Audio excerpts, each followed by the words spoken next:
Olá! O Brasil conheceu o tamanho da fome, 33 milhões de pessoas. O país regrediu para 1990 ao perder todos os avanços conquistados nas duas últimas décadas. Uma das consequências do empobrecimento da população é uma outra ferida que afeta o presente e o futuro, o trabalho infantil.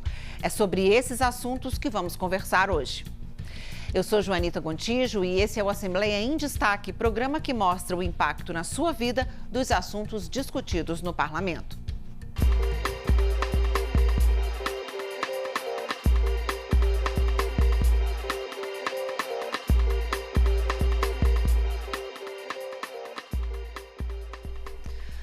Hoje eu quero fazer um convite a você. Conheça a hashtag Chega de Trabalho Infantil e faça parte dessa corrente para salvar a infância de mais de 160 milhões de crianças e adolescentes que em todo o mundo estavam em situação de trabalho infantil no início de 2020.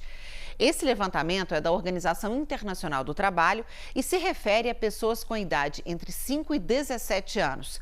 Aqui no Brasil, o IBGE encontrou em 2019 1.800.000 brasileiros da mesma faixa etária enfrentando formas de exploração prejudiciais ao desenvolvimento pleno do ser humano.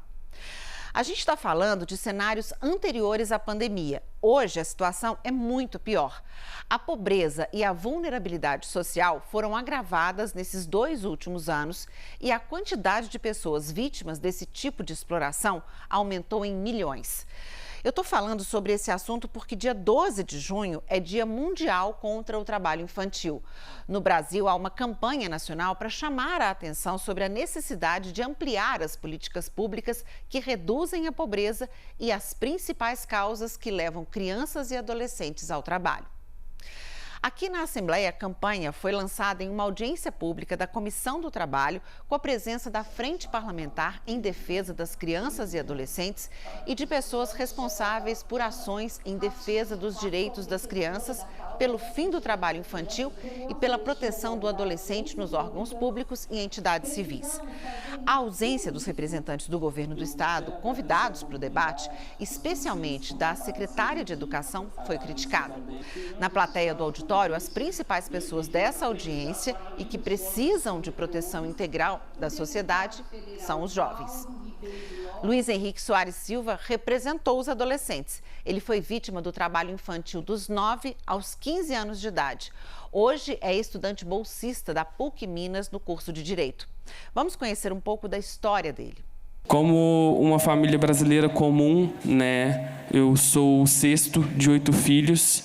2 dos meus irmãos têm deficiência, nós passamos em casa dificuldades, E eu me via na obrigação de ajudar a minha mãe e a minha família. A partir dos meus 9 anos de idade, fui para as ruas para vender salgados e me vi exposto à questão do tráfico, que é uma das piores formas de exploração infantil. Troquei, a venda de salgados por carregar entulho durante um tempo, e isso foi mais rentável. Eu sofri muito bullying na escola por ser o garoto da coxinha, de ser o menino do carrinho de mão, mas eu não sei o que passava na cabeça das outras crianças, dos outros jovens, mas o que passava na minha cabeça era: essa semana a gente vai poder comer arroz e feijão. Dizer não ao trabalho infantil é garantir a crianças e adolescentes o direito à saúde, ao lazer, à educação de qualidade, à alimentação, à moradia, à cultura, ao esporte e às convivências comunitária e familiar saudáveis. Os abusos físicos, sexuais e emocionais adoecem as crianças e adolescentes trabalhadores. E a gente precisa alertar: quanto mais cedo a pessoa começa a trabalhar, mais cedo ela abandona os estudos. E os reflexos são sentidos na vida adulta. Com menos escolaridade, menores são as oportunidades de trabalho, menores são os salários. E assim, o ciclo vicioso perpetua a pobreza e a exclusão social. O Brasil tem um compromisso mundial para a erradicação e prevenção do trabalho infantil. Ao assinar a Convenção da Organização Internacional do Trabalho, o governo listou as piores formas dessa injustiça. A lista é grande, mas vamos destacar as mais comuns aqui no nosso país: trabalho infantil doméstico, na agricultura, na produção e tráfico de drogas, trabalho informal urbano, no lixo e com o lixo e a exploração sexual de crianças e adolescentes. De acordo com o Fórum Nacional de Erradicação e Combate ao Trabalho Infantil e Proteção do Adolescente, é imprescindível que gestores públicos, empresas, organizações da sociedade civil e famílias sejam corresponsáveis pela solução para a erradicação do trabalho infantil. Nós temos que parar de ceifar vidas de crianças e adolescentes com mãos amputadas, dedos amputados, perderam a vista, né? Sujeitos à aplicação de agrotóxicos, a produtos cancerígenos. Então, essa é uma batalha do Ministério do Trabalho, também é uma batalha do Fórum e dessa rede que a gente criou. Todas as formas de trabalho infantil são proibidas para brasileiros com menos de 16 anos de idade. A única exceção é a aprendizagem profissional a partir dos 14. É uma forma protegida de aprendizagem profissional que leva em conta a idade dos jovens e é voltada à formação. Mas uma medida provisória assinada pelo presidente Jair Bolsonaro e o decreto mudam totalmente o perfil da aprendizagem profissional. A MP corta pela metade as vagas existentes, passa a considerar a escolaridade e não a idade, amplia a idade de permanência nesse programa, precarizando o trabalho de quem já poderia ingressar no mercado de trabalho. A medida também suspende a fiscalização das empresas e cancela a aplicação de multas por descumprimento das cotas. A medida provisória, ela incentiva o descumprimento da lei, ao invés de exigir o cumprimento dessa lei. E olha que nós estamos lidando aqui com adolescentes que têm, pela nossa Constituição, foi citado aqui pelo Dr. Márcio Rogério, de acordo com o artigo 227, prioridade absoluta na garantia dos seus direitos. As críticas à medida provisória do governo federal foram repetidas por todos os participantes da audiência e houve um pedido para que o Congresso diga não à medida provisória. No próximo bloco, vamos falar sobre as causas e consequências do trabalho infantil e como o trabalho dos psicólogos dentro das escolas ajuda a proteger crianças e adolescentes. Já, já!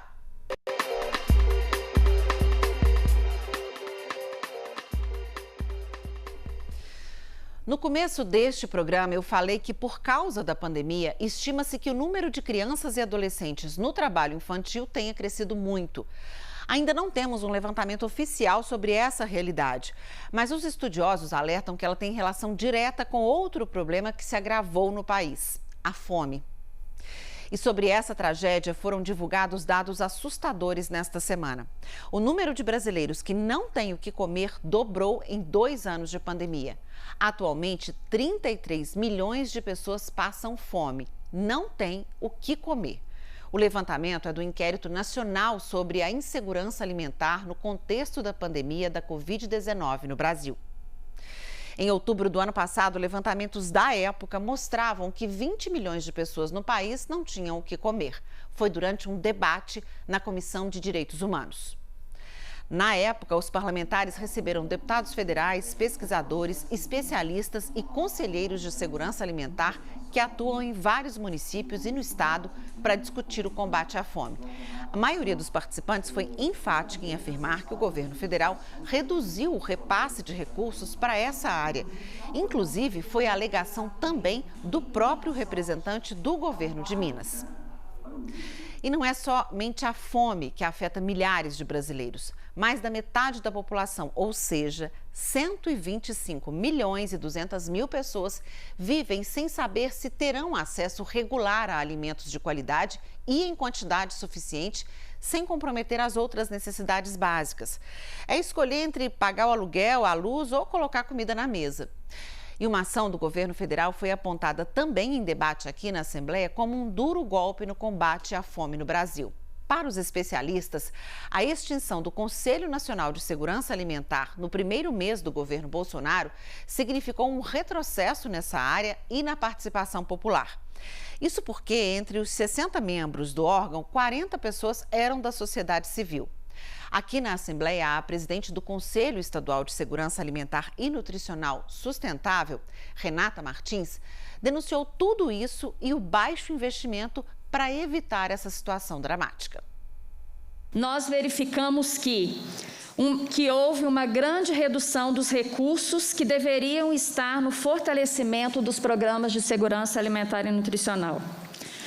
Há programas com inconsistências e baixa execução física e orçamentária com incompatibilidade de programação e realização de metas físicas e orçamentárias. Programas que não tiveram execução em 2021 até o presente momento. A gente relacionou aí a fome ao trabalho infantil, mas outra situação que também leva ao trabalho infantil, ao desrespeito aos direitos de crianças e adolescentes, é o distanciamento da educação.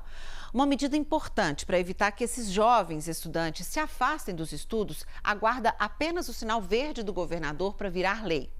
É uma proposta aprovada agora em maio que altera a lei que trata do acompanhamento social nas escolas da rede pública de Minas. A ideia é ficar em sintonia com a legislação federal que prevê desde 2019 as redes públicas de educação básica devem ter serviços de psicologia e de serviço social. São profissionais fundamentais para melhorar o processo de ensino e aprendizagem. Essa proposição é resultado de um debate que ocorreu há 1 ano e meio. Em outubro de 2020, a Comissão de Educação ouviu representantes de conselhos de classe de psicologia e serviço social, além de organizações representativas das categorias. Eles destacaram que esses profissionais auxiliam os professores a incentivar o aprendizado, mediam conflitos, ampliam a participação familiar e comunitária e ajudam no desenvolvimento da educação especial e inclusiva, além de ser um instrumento potente para reduzir a evasão escolar. Depois de ser cobrado no evento em que os parlamentares fiscalizam as ações do governo, o Estado começou, em janeiro deste ano, a contratar temporariamente psicólogos e assistentes sociais. Foram abertas 460 vagas, metade para cada área. E a Comissão de Educação voltou a debater nesta quinta a importância da inclusão de psicólogos nas escolas da rede estadual de Minas. O encontro marcou ainda os 60 anos de regulamentação da profissão de psicologia no Brasil. A audiência discutiu os benefícios da presença desses profissionais no ambiente escolar. Os participantes defenderam a aprovação de um projeto de lei lá no Congresso Nacional que fixa a jornada semanal da categoria em 30 horas, sem redução salarial. Aqui em Minas, a deputada Beatriz Cerqueira, do PT, apresentou uma proposta parecida para autorizar a redução de jornada pelo governo de Minas. Não dá para ficar parado, né, gente, com tantas pessoas passando dificuldades no país. Vamos lembrar também que o Parlamento Mineiro aprovou um auxílio emergencial do Força Família que foi pago a pessoas em condições de extrema pobreza em outubro do ano passado. Esse benefício foi resultado de um trabalho dos deputados que começou no início de 2021, quando foi lançado o Recomeça Minas, plano da Assembleia para recuperar o desenvolvimento econômico e social. Foram 16 encontros com representantes de todas as regiões mineiras para recolher sugestões de aprimoramento desse plano. Todos os parlamentares assinaram o projeto que acabou virando lei. Nele estava o auxílio de R$ 600 que foi pago em uma parcela a famílias inscritas no Cadastro Único para Programas Sociais. A medida beneficiou mais de 1 milhão de famílias mineiras. O Assembleia em Destaque fica por aqui. Espero que você aceite o meu convite para conhecer mais sobre o combate ao trabalho infantil. A hashtag é Chega de Trabalho Infantil. Não deixe de conhecer o que está sendo debatido aqui no Parlamento Mineiro. Tá tudo lá no nosso portal e também nos acompanhe pelo Twitter da TV Assembleia. Um abraço, tchau!